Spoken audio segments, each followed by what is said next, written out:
and welcome to Daily Debrief brought to you by People's Dispatch. I am Shriya and in today's episode we talk about a possible restoration of ties between Saudi Arabia and Syria and the geopolitical implications of the changing dynamics in the region. We also talk about India's drug and patent controller denying Johnson & Johnson's request to extend its monopoly on a life-saving tuberculosis drug. Significant developments are underway in West Asia as we have been following on this show. Recently, Saudi Arabia announced plans to restore diplomatic ties with Iran. And on March 24, Saudi Arabia's state media television announced that the country is in talks with Syria over resumption of consular services, indicating a possible restoration of ties between the two countries. Over 10 years ago, Saudi Arabia, which had supported the opposition in Syria's war, had closed its embassy in Damascus. We're now joined by NewsClick's editor-in-chief, Prabir Purkayastha, on this issue. Welcome to this episode, Prabir. So, a lot is underway in West Asia and we see a lot of changes happening in the regional dynamics. In an earlier episode, we talked about how Iran and Saudi Arabia are now mulling over restoring diplomatic ties. Now it's about Syria. Why do you think Saudi is now, after over 10 years of opposing the Bashar al-Assad government, is moving towards Syria? What are the reasons behind this move? Well, clearly there is a rethinking about West Asia itself. Frankly, attempts at regime change in Syria, which is what the US led, of course, Israel's tacit support, as well as support by Turkey at that stage, which also intervened against the Bashar al-Assad's government and were supporting a set of forces which can only be loosely described as jihadist forces. You know, different kinds of ISIS, al-Qaeda groups aligned more closely or less closely with this kind of forces. And behind that was the Saudis as well as the Emiratis and the Qataris. So this was a large coalition of forces who had a single point agenda of really removing Bashar al-Assad. They not that they agreed with everything with each other, they didn't. But at this point they were there, that this Bashar al-Assad has to go. That was supposed to be one of the fallouts of the Egypt-Cairo uprising that took place against, at that time, the military dictatorship which was there, Mubarak's. So all of that didn't work out. And it's also true, the Americans had certain alignment of interest with this kind of forces, but at the same time they didn't really also want them to win. So they had played both roles, one of tacit support as well as trying to keep them under control. When it got out of hand, Raqqa, for instance, they did attack them. Because after all, don't forget, their war on terror was supposed to be against Islamist forces of the al-Qaeda variety. So given that, they had limited public appeal if they were to align with them. But nevertheless, they did come against Bashar al-Assad, and yes, there was a tacit alliance. So all of that has changed over a period of time, partly because after Russian intervention there and the Iranian intervention, both are very important, there is no question that Bashar al-Assad's government has survived, has beaten back that offensive. It's also true that the Islamist forces have also weakened over this period. They lost out in Iraq as well.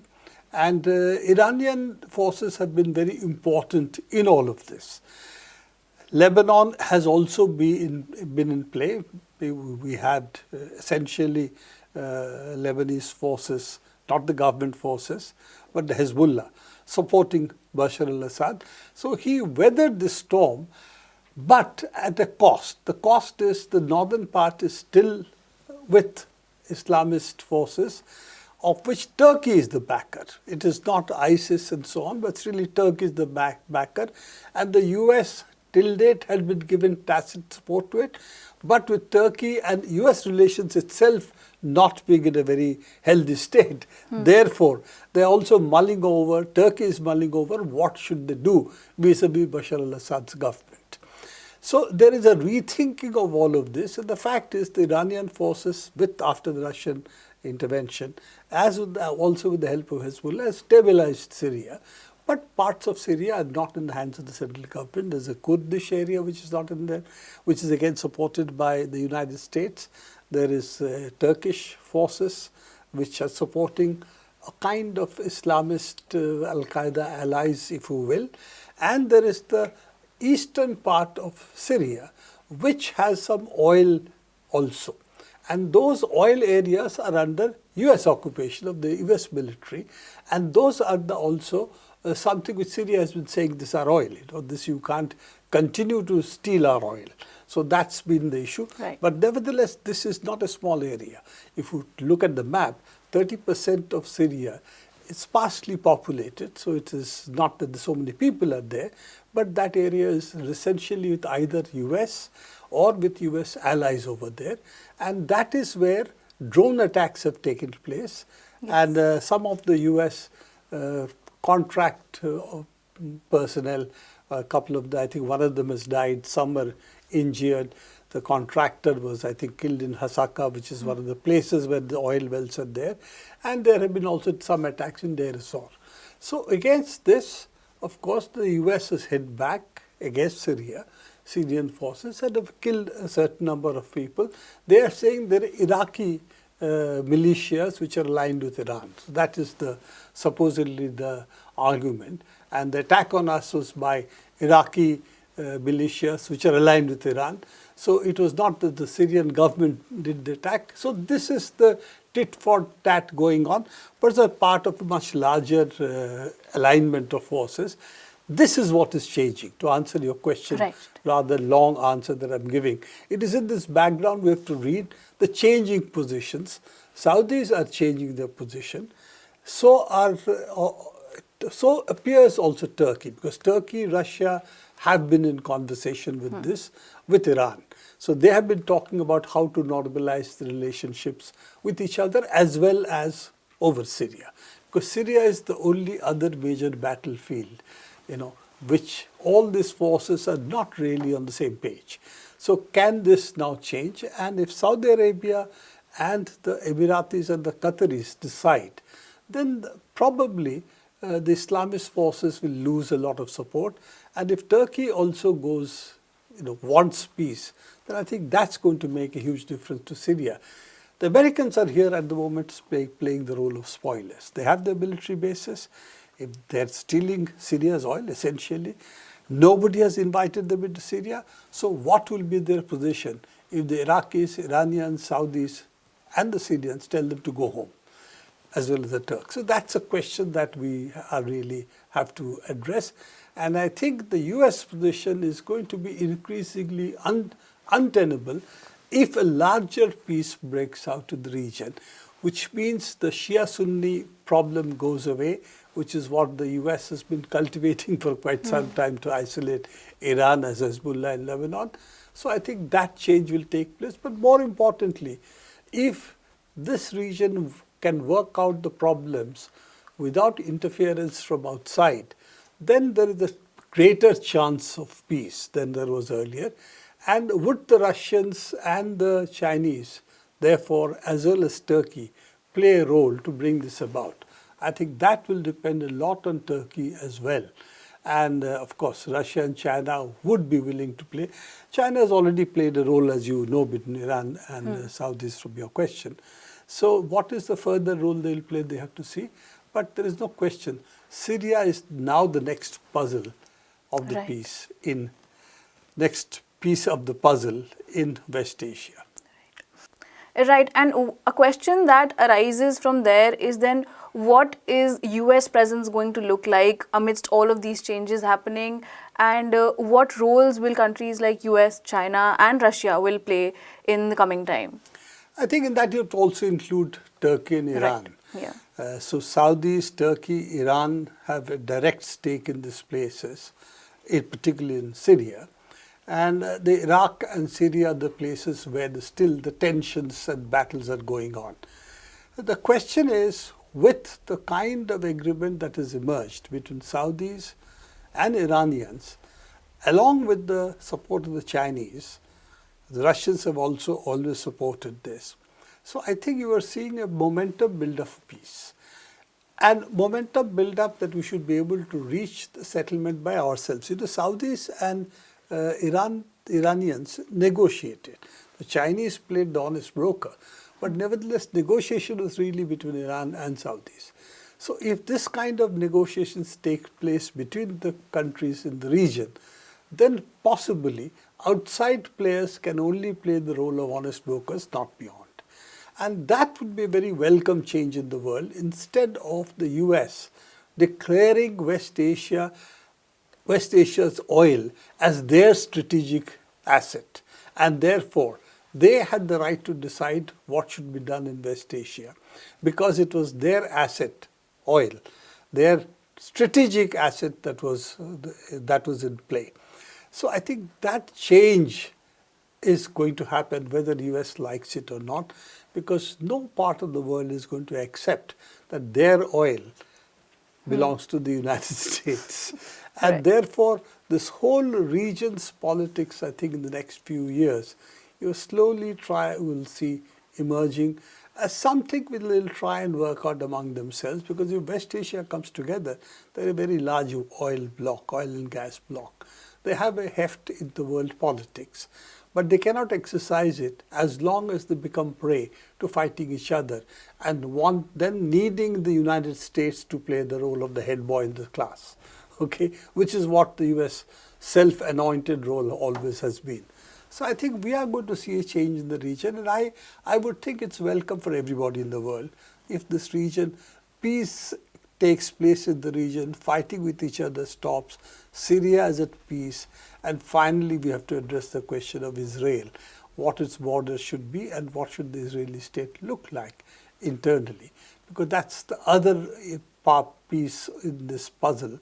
But let's face it, Israel is not central to West Asia, except politically. It becomes center stage when it is a party to various battles it wants to fight, including the Iranians, because they have for some time been agitating that the United States should attack Iran and take it out of the equation completely. So those kind of role, that kind of role that Israel has played as not only a spoiler in the region, but wanting new wars, if that can be stopped, or if Israel has a more democratic government which allows Palestinians a place, I think then the West Asian peace would really be far more durable. Without that, of course, not everything would get settled, but yes, a much larger peace can certainly emerge there. Right, very rightly said. Thank you so much for joining us for this episode. On March 23, the Indian Patent Office (IPO) rejected pharma company Johnson & Johnson's application for an extension of its patent on bedaquiline, a drug used in the treatment of patients affected by tuberculosis. Just a day ahead of World Tuberculosis Day, taking place this year under a "Yes, We Can End TB" motto, health activists and tuberculosis survivors in India met the decision with joy. Since 2007, J&J have allegedly indulged in a practice called evergreening, which is when a pharma company seeks patents on incremental changes to a drug rather than for a new discovery. We are joined by Jyotsna Singh from People's Health Movement in studio now, who will talk about the latest details on this issue. Glad to have you with us in the studio, Jyotsna. So, can you tell us what has happened? Take us through the whole sequence of events that took place.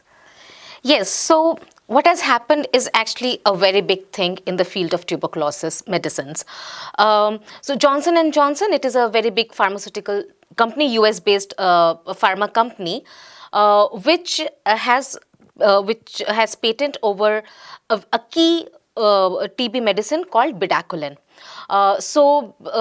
I mean, it is a new medicine, and they have patents across the world. They had patent in India also, which was legally acceptable in the country. However, what they tried to do was to actually extend this patent on this medicine by filing a secondary patent. What they had done was that in any medicine, you have an active pharmaceutical ingredient called the API, which is basically the medicine. But to be able to really take it in, you need to mix it with something which is called the salt. In this particular case. So it is only after that a medicine is actually complete to be consumed. You cannot directly take the API.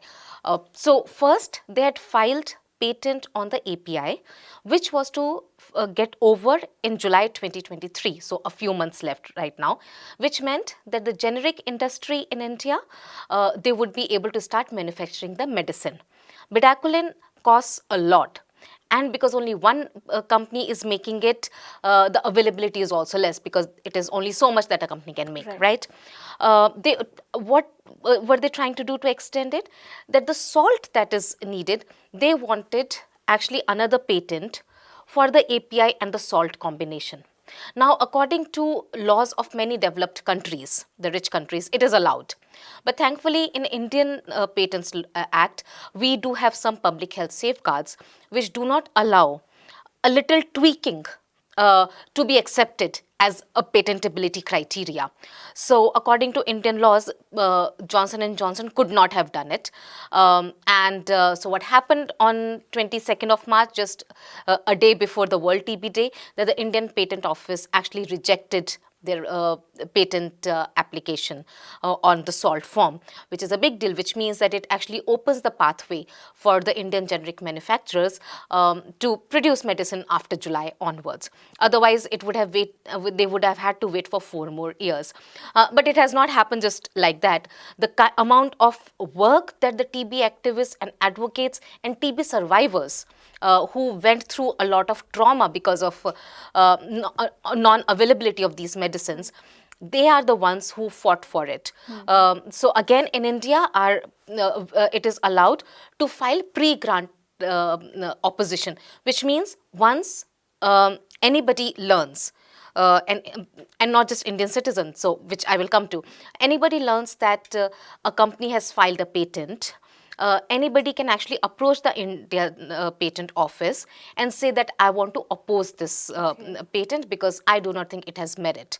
So it was in 2012 or 13 that network of Maharashtra of people living with HIV, NMP+, they had filed an opposition in IPO, Indian Patent Office, against the salt formation extension of patent that J&J was trying. And later in 2019, 2 TB survivors, Nandita Venkatesan and Fumeza Tisley from South Africa, Nandita is from India, Fumeza from South Africa, they also went to IPO opposing the granting of this patent, saying that please listen to us. And then Lawyers Collective, which is a known NGO in India, which really stands for the rights of patients here, through them they had filed. And Fumeza is from South Africa, but she could also do, and because it would have impacted access to this particular medicine, bedaquiline, even in African nations. Right. So that was the plea. And so they went. A lot of things happened. I mean, J&J really tried the first application that they had filed. It was clearly pointed out that it does not have any merit. And so they said, okay, give us some more time. They changed their application. And actually, the IPO, the judge observed, who said that, you can't keep changing the goalposts like this. You have to show that what you are applying for, when you apply for a patent, it should have more therapeutic efficacy than the previous one. If it doesn't have, we won't give it to you. It's a long judgment. It is a 102-page judgment, which is also really good because it really clarifies a lot of things.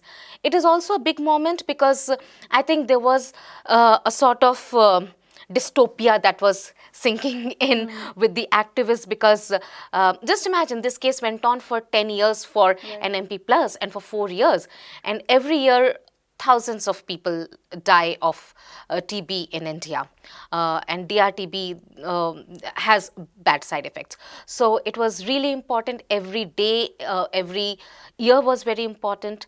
So, and it was just taking so long. But it is good, the decision finally that we have now. But we just hope that in other cases, it should not take this long. That is a rider. Right, Jyotsna, and I think it will be really helpful for our audience to also know why is this drug important. Yes, perfect. So the thing is, TB is one of the older diseases, it impacts the poor the most, which means that the pharmaceutical companies do not have a lot of interest in doing research and development on TB medicines. So when bedaquiline, and there was another drug, delaminid also, they came to the market in early 2010s, that is 2012-13, it was after 50 years that two new medicines came. So if we talk about the older medicines, so bedaquiline and delaminid are both for drug-resistant TB initially. Now there are other clinical trials happening, but let's stick to it. The older medicines have really bad side effects. That was one of the major problems. For example, there is a injectable called kanamycin. It leads to terrible side effects like permanent hearing loss. Some of the other medicines lead to psychosis, which make actually TB patients on it commit suicide. At times we've seen those cases. Then there is pigmentation problem in some, which leads to the discoloring of the body, and it can really matter and decrease quality of life of many people. So there are, and they are not also as effective as the new medicines. So TB patients had been bearing this for decades and decades. The new medicines then came, it gave a lot of hope. So with bedaquiline, the thing is, it is an oral medication. So you just take it orally.